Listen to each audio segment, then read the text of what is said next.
The genre for The Legend of Spyro Dawn of the Dragon is a fantasy, action, adventure game. The genre has evolved from taking fantasy and combining with action and adventure.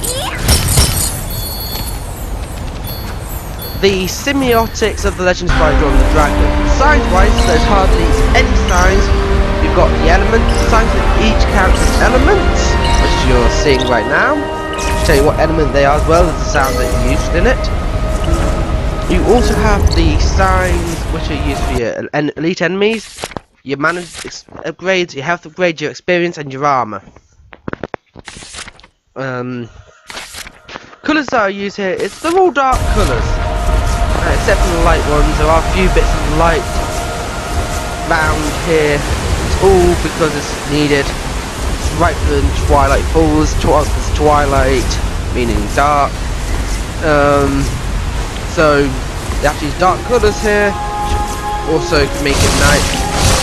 Made it night as well. So you've got multiple reasons why you've got that. You've got the night. You've got twilight. This is why they use dark colours. It's perfect. Like I mentioned earlier on, there is no any signs. And you've got some more here. Dark and light. Fury, which captures Fury. That's pretty much about it. The semiotics for Twilight Fall. The semiotics for this area here, also known as Valley of Avalar, well, completely different to the semiotics in Twilight Falls because they are all areas here are bright colours. Only parts that aren't bright colours are for the shade where they're just darker. Where so you have the red for the flowers, which in Twilight Falls would have been evil or mysterious. Here they just mean just red. Passion could be. Blue is just for your calm. Anything that's blue is there for your calm. Green is just representative of what the automatic should be. Green, like your grass, your trees, tree colour for your stone, stone colour for your stone. Everything like that. It's just the main things. The only things here that are it's just your blue and your red. Got your hints.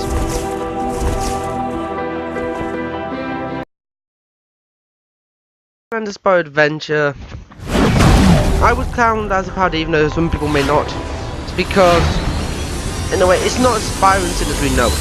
It's a parody of them because they've changed. Acquisitions over and they've changed how they looked. And they've got rid of Spyro and Cinder's powers that they had in Dawn of the Dragon. As you see now with Cinder, this is what she looks like, and she only has a dark version of Spyro's electricity and form of her Shadow Dash primary ability that she had on the Dragon. What you'll see, you still hear the video here, she has a light. It's not as good as it's a parody of the version of Cinder. Not really that great. Then you have Spyro. This is what Spyro looks like. They have been good Spyro though. This is parody version, I should say parody version of Spyro, because as you see here in this bit,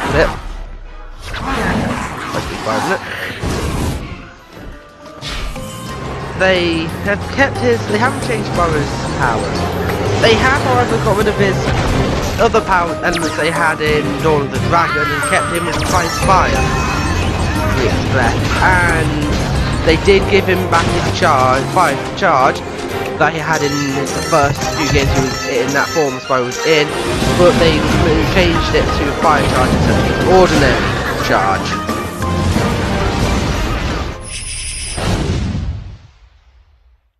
Events of Dawn of the Dragon were left wide open for people to decide, use their own imagination. Was for lots of people made comics. As you can see here now, people made comics. This is a few selection of what were made. People also made crossovers between Spyro and other things.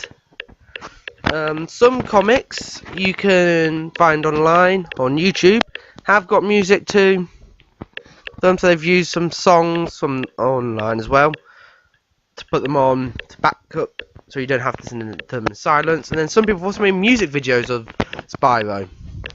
from Dawn of the Dragon, the Cinder stuff. Also, loads of people have made fanfics of the same thing.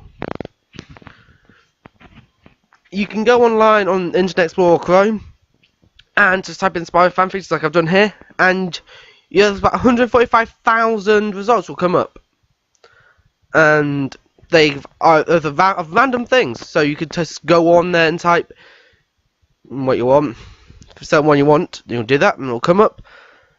And people thought of these ideas, wrote them down, put them online for other people to enjoy, and let your imagination go wild from looking at them. I have read a few of them and they are good. They're well thought out and a lot of detail.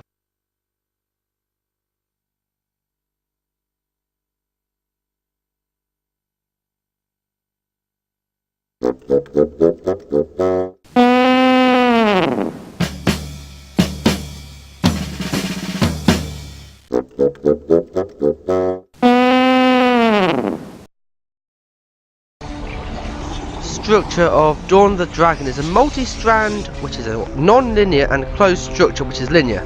So it would make the narrative structure both non-linear and linear. Torodov's mythology, as he proposed, this game uses it, as it's got a 5 narrative structure. The Equilibrium is the first 2 chapters. The other few of them are distribution of the Equilibrium, the 3rd, 4th, 5th, 6th, and 7th. The 8th and 10th chapters are the attempt to resolve it, and the last chapter is the restoration leading to a new equilibrium. This game is a 3-act structure because it's the 3rd game in it, which will make Legend of Spyro New Beginning, the equilibrium, and distribution of the equilibrium. The Legend of Spyro Eternal Night would be the attempt to resolve the distribution, and restoration to a new equilibrium would be Dawn of the Dragon. Eternal Night would be the recognition. Props character type. Apply loosely to Dawn of the Dragon because you've got the 2 heroes, which are Spyro and Cinder. You have the villain, which is Malifaux. The donor, which no one is. The dispatcher, which is Ignitus. There's no false hero in the game. The helper is Hunter and Spark. There is no princess in the game, although at the end of the game you do see Spyro. I still got the game. Played it. Spyro likes Cinder, but Cinder doesn't really like Spyro that much. But in the end of the game, Cinder falls in love with Spyro, so he's been away, you can count that. But Cinder has no father. Roller buffs. Nemiko doesn't really affect Dawn of the Dragon, only his action code, because you've got the build up with mana, and Strauss's binary doesn't really relate to it until the end. There's one cutscene which you'll see at the end of the game which attacks Spyro. The Mathel turns evil. The Legend of Spyro, Dawn of the Dragon, well, all Legend series, both male and female main character. But you don't, only in Eternal Night and New Beginning you play as male, but in Dawn of the Dragon you play as both. As you can see now, you've got played as Ember, which is one of the females in the hero's tale. She's one of the few females in that. All the Spyro games are hardly any females, but as it progresses, they get more, which you say more is like stereotyping be more males than females, and it's applying to more males than females, social groups.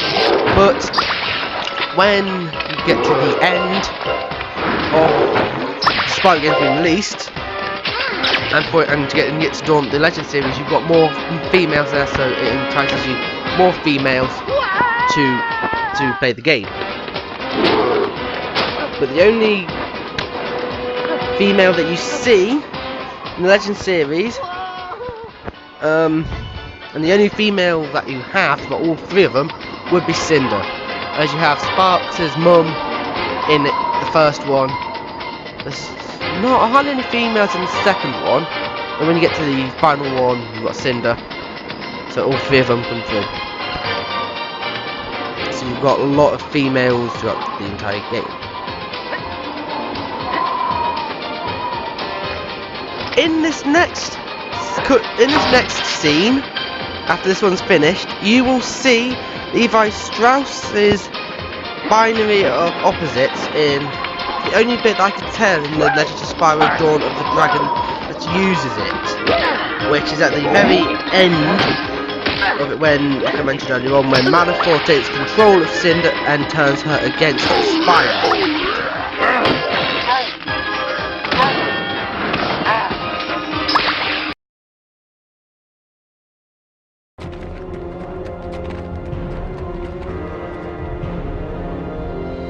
Are you ready for this? I'm scared. Just stay close to me.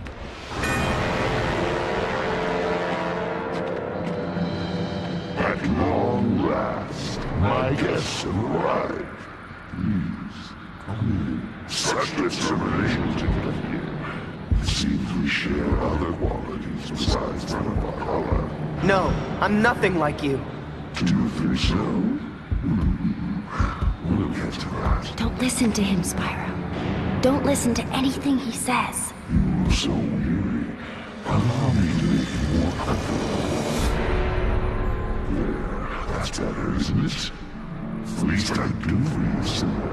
After all, you've done so much for me. You used her. I used her, she used you. What does it matter, really? What does he mean? What? He doesn't know. Go on, tell him. What's it mean in the dark? Tell me what? How she lured you to Wella's souls. How she tricked you into fleeing. You're lying. I find it peculiar how you chosen to remember things. But to be sure, it was you who freed me, Spyro, and you who brought me back. And we have Cinder to thank for that. Cinder? Is it true? No. I don't know. I don't know anymore. Oh, I think you do. But perhaps you do. Cinder!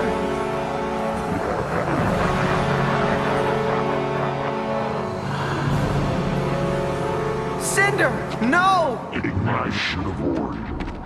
You are alone here, Dragon. You have always been alone. Still, here you are, trying so desperately to save little Israel, refusing to accept the role of the Purple Dragon. I should have been told I was the first Archive, but I assure you, there have been many. It had been to be of our predecessors to resurrect the destroyer recalls of the demon to bring about the great cleansing. This is the true nature of our kind. Your destiny is to destroy the world. No! I don't believe that! Of course you don't. But you will fulfill your destiny nonetheless. In my time, I was stopped, prevented from completing my quest. But you have carried the flame, be it through your own will or not, and soon the world will be destroyed, you along with it. No.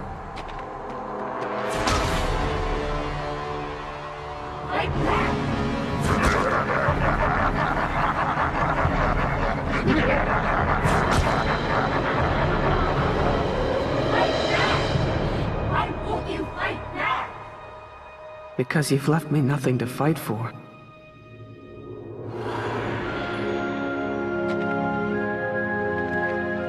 There's always something. So be it.